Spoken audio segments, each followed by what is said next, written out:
राजस्थान के रेगिस्तानों की गहराइयों में जैसलमेर से सिर्फ 18 किलोमीटर की दूरी पर एक ऐसा गांव छुपा हुआ है जो पिछले 200 सालों से एकदम खाली है। कुलधारा विलेज। कोई परिवार, कोई रोशनी, कोई दरवाजा नहीं, सिर्फ और सिर्फ वहां की टूटी हुई घरें आज के समय पर वहां के सन्नाटे और रेत के तले पूरी तरह से दब चुकी है।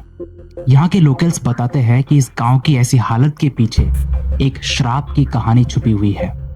लेकिन सिर्फ भूत प्रेत इन सब चीजों के लिए कुलधारा इतना डरावना नहीं है, बल्कि यहाँ छुपा हुआ वो राज, वो रहस्य जिसके चलते सिर्फ एक रात के अंदर हजारों लोग इस जगह से हमेशा के लिए गायब हो गए थे। कोई खून खराबा नहीं, कोई लाशें नहीं, कोई निशानी नहीं। वो एक राज इस गांव को इतना ज्यादा डरावना बनाता है। This is the story of Kuldhara village. तो कहानी की शुरुआत होती है 1825 में। उस समय कुलधारा की हालत काफी अच्छी हुआ करती थी। Kuldhara in fact one of the richest villages में से एक था पूरे रेगिस्तान में।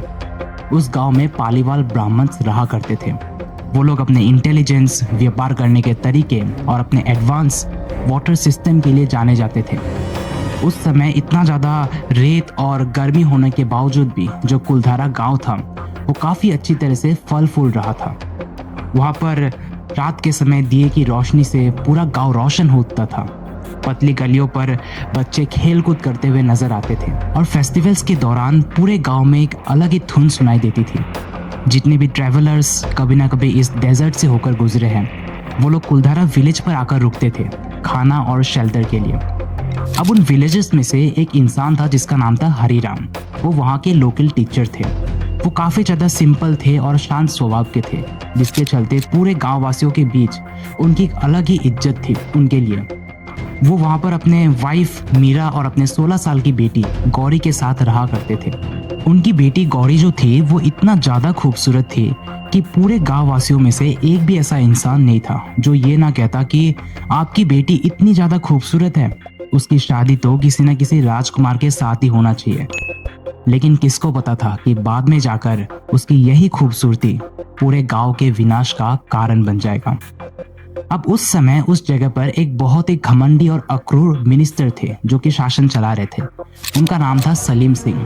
एक ऐसा नाम जिससे पूरा का पूरा जैसलमेर डर से कांप उठता था। हैवी टैक्सेस, ब्रूटल पनिशमेंट और एब्सोल्यूट पावर के चलते सबको उनकी बात माननी पड़ती थी क्योंकि उनके पास और कोई दूसरा ऑप्शन नहीं था। तो एक दिन शाम के वक्त कुलधारा के नजदीक एक फेस्टिवल का आयोजन किया गया था और वहीं पर सलीम सिंह भी मौजूद था। तो सबसे पहली बार उसने गौरी को वहां पर देखा और पहली नजर में ही उससे प्यार कर बैठा। वो काफी ज्यादा ऑब्सेस्ड हो गया गौरी को लेकर और उससे शादी करना चाहता था किसी भी हालत में। तो एक दिन सलीम सिंह के आदमी गांव तक पहुंचे और गांव वासियों तक एक मैसेज लेकर आए, ये कहकर कि जो सलीम सिंह है वो आपकी बेटी गौरी से शादी करना चाहता है। अब लोगों को पता लग गया था कि ये कोई प्रपोजल नहीं है, इनफैक्ट उसका आदेश है, उसका हुक्म है, ऐसा करना ही पड़ेगा। लेकिन उनके जो पिताजी थे हरिराम, वो किसी भी हालत में गौरी की शादी उस जैसे घमंडी और इतने ज्यादा बदमाश इंसान के साथ नहीं होने दे सकते थे। और बाद में जाकर उनका यही एक डिसीजन सबके ऊपर हावी पड़ने वाला था। तो क्या होता है कि सलीम सिंह उन सभी लोगों को धीरे धीरे धमकियां देने लगा। टैक्सेस के रेट को बहुत ज़्यादा बढ़ा दिया गया, वाटर सप्लाई के रूट्स को बंद कर दिया गया और व्यापारियों को वो काफ़ी ज़्यादा हैरेस करने लगा।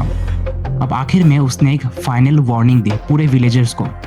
उन लोगों को कहा कि अगर तुम लोगों ने गौरी को मेरे हवाले नहीं किया, उसकी शादी मेरे साथ करने के लिए राजी नहीं हुए तुम लोग, तब तुम लोगों को इसका परिणाम भुगतना पड़ेगा। मैं पूरे गाँव को हमेशा के लिए तबाह कर दूंगा।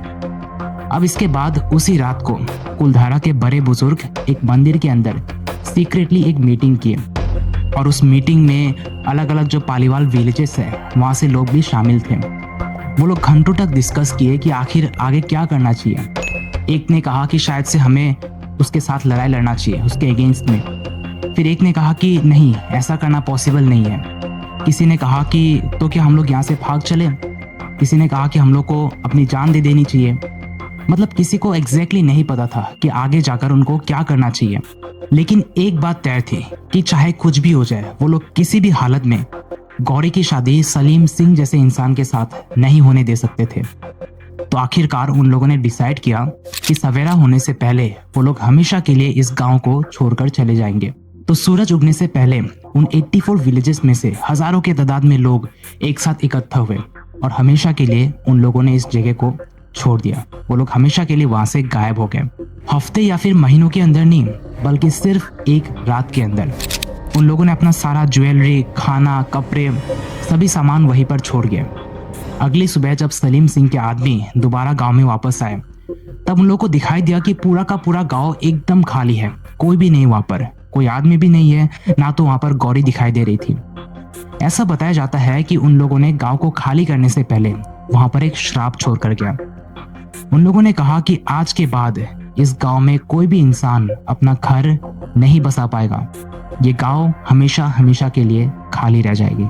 आज के डेट में कुछ हिस्टोरियंस इन सब के पीछे लॉजिकल एक्सप्लेनेशंस देते हैं, जो कि काफी हद तक सही भी है। वो लोग बताते हैं कि हैवी टैक्सेस, पॉलिटिकल और इकोनॉमिक क्राइसिस और पानी की कमी की वजह से सभी के सभी विलेजर्स किसी दूसरे सुरक्षित जगह पर शिफ्ट हो चुके थे। एंड देखा जाए तो ये सभी चीजें एकदम लॉजिकल साउंड करती है, लेकिन यहीं पर कहानी थोड़ी सी अजीब होती गई। ओवर द ईयर्स बहुत सारे लोगों ने यहाँ पर अपना घर बसाने की कोशिश की, लेकिन किसी न किसी वजह से अंत में जाकर उन सबको गांव खाली करना पड़ता था। कुछ लोग ये बताते हैं कि रात के समय वहां पर अजीब से कदमों की आहटें सुनाई देती है। तो कुछ लोग बताते हैं कि आज भी उन टूटी हुई घरों में से, उसके अंदर से ऐसा फील होता है कि आपको कोई तो बार बार झांक कर देख रहा है। लेकिन इन सब में जो एक फेमस स्टोरी है, उसका सीधा सीधा कनेक्शन है हरिराम के फैमिली के साथ। तो कहानी बताती है कि हरिराम कभी भी अपने गांव को छोड़ने के लिए राजी नहीं थे, क्योंकि उन्होंने अपना पूरा बचपन इसी गांव में गुजार दिया था। उनकी इतनी अच्छी सी सिंपल सी जिंदगी चल रही थी वहां पर, उनके पूर्वज वहीं पर दफन हुए थे, उनकी इतनी सारी यादें हैं अपने गांव को लेकर, तो कैसे भला वो अपने गांव को ऐसे छोड़ सकते थे। लेकिन बाद में जाकर मजबूरन अपने बेटी की सुरक्षा के लिए उन्हें वो गांव छोड़ना पड़ रहा था। ऐसा बताया जाता है कि उस रात को 12 बजे के बाद जब सभी लोग उस गांव को एक एक करके खाली कर रहे थे, तब वहां पर टोटल साइलेंस था। कोई एक लफ्ज भी नहीं निकाल रहा था। सिर्फ और सिर्फ चांद की रोशनी उन्हें उस रेगिस्तान में गाइड कर रही थी। हरिराम सबसे आगे आगे चल रहे थे, उसके पीछे थे उनकी वाइफ मीरा, और ठीक उन दोनों के पीछे थे उनकी बेटी गौरी, जो कि अपने कंधे पर एक छोटा सा बैग लिए उन दोनों को फॉलो कर रही थी। सब कुछ शांत था। तभी क्या होता है कि गौरी के कदम अचानक से रुक जाते हैं। वो पीछे की तरफ मुड़कर अपने घर को एक बार फिर से देख रही थी। तब उनके पिताजी उनसे पूछते हैं कि बेटा तुमको क्या हो गया, तुम पीछे मुड़कर क्यों देख रही हो। तब गौरी बताती है कि पिताजी मुझे अपने घर के नजदीक कोई तो खड़ा दिखाई दे रहा है, जो तब से बस हमें ही घूरे जा रहा है। पहले तो हरिराम ने गौरी की बातों को सीधा इग्नोर कर दिया, लेकिन जब बाद में हरिराम ने भी पीछे मुड़कर देखा, तब उसे भी दिखाई दिया कि कोई तो उनके घर के नजदीक खड़ा है, एकदम सुन, कोई आवाज नहीं कर रहा, और बस तब से उन तीनों को ही देखे जा रहा है। फिर हरिराम को लगा कि हो सकता है कि कोई गांववासी होगा जो कि पीछे छूट गया होगा। तभी उसके दिमाग में अचानक ये बात आती है कि कोई गांववासी भला कैसे पीछे छूट सकता है, क्योंकि सब कोई तो उनके आगे आगे चल रहा है। इसके बाद वो तीनों फिर से आगे बढ़ने लगते हैं, लेकिन गौरी बार बार अपने माँ बाप से पीछे रह जाती थी। मतलब ऐसा लगता था कि उसे कोई तो आवाज सुनाई दे रही है पीछे से, जो उसको बार बार पीछे की तरफ बुला रही थी। फिर एक पॉइंट पर जाकर गौरी के कदम एकदम से रुक जाते। माँ ने जोर से उसका हाथ पकड़ लिया और पूछा कि बेटा तुमको हुआ क्या। उसका चेहरा एकदम सुन पर गया था।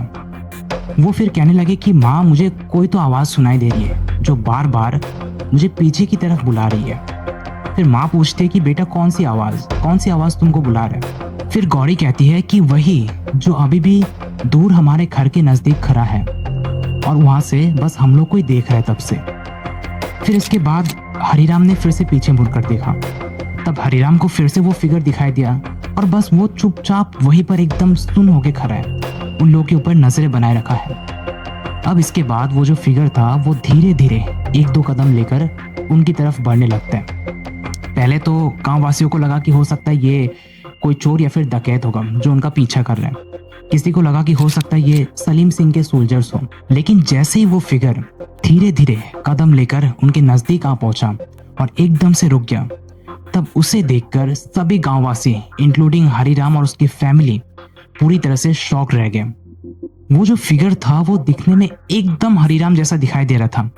सेम वही चेहरा, सेम वही चलने का तरीका, सेम वही पर्सनैलिटी। सिर्फ उसकी आंखें जो थी वो चांद की रोशनी के तले एकदम अंधेरे में डूबी हुई लग रही थी। इस समय तक जो असली हरिराम था वो अपने जगह पर ही फ्रीज हो चुका था। फिर उसके बाद जो नकली हरिराम है उसने बस एक चीज कही कि आज भले ही तुम लोग इस गांव को छोड़कर जा रहे हो, लेकिन याद रखना ये जो गांव है वो कभी भी तुम सबका पीछा नहीं छोड़ने वाली। अब इसके बाद एक तेज तूफान आता है, पूरी तरह से रेत से भर जाते हैं। सभी लोगों के बीच हल्ला मच गया। इसके थोड़ी देर बाद जब तूफान फिर से शांत हो गया तब वो नकली हरिराम वहां से गायब हो चुका था। उस रात के बाद उन सब के साथ एग्जैक्टली क्या हुआ ये आज तक किसी को नहीं पता।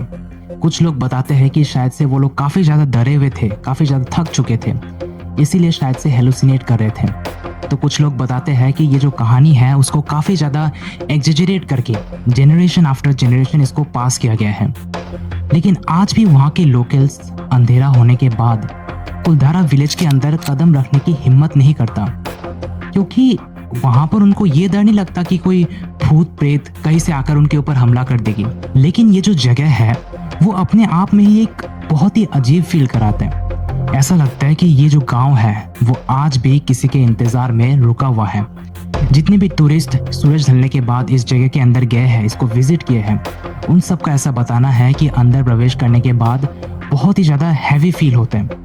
ऐसा लगता है कि आज भी उन टूटी हुई घरों में से आपके ऊपर हर वक्त कोई ना कोई नजर रख रहा है।